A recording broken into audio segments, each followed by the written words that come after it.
आणि एक महत्त्वाची बातमी, उद्धव ठाकरे सुद्धा पंतप्रधान बनू शकतात असं वक्तव्य संजय राऊतांनी केलेलं आहे। आताची महत्त्वाची बातमी, राहुल गांधी, खरगे किंवा ठाकरे कुणीही पंतप्रधान बनू शकतात असं राऊतांनी म्हटलेलं आहे। इंडियाकडे पीएम पदाचा चेहरा नाही, विरोधकांना राऊतांनी प्रत्युत्तर दिलेलं आहे। तर भाजपकडे फक्त मोदींचाच चेहरा आहे असंही राऊतांनी म्हटलेलं आहे।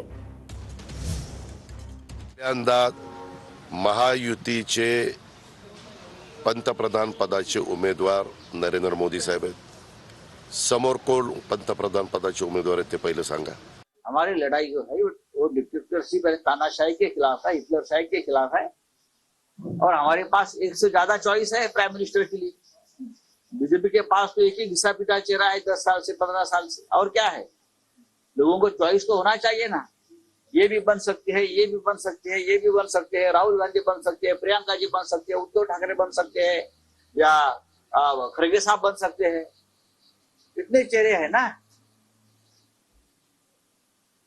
उसमें से एक चेहरा आ जाएगा। म्हणून हा देश काय 3 भागामध्ये वाटायचं ठरवलंय त्यांनी। 3 पंतप्रधान पदाचे उमेदवार घेऊन 3 भागात देश वाटवण्याचा संजय राऊत यांचा प्रयत्न भारत सहन करणार नाही। पदाचा चेहरा नाही, विरोधकांना राऊतांनी प्रत्युत्तर दिलेलं आहे।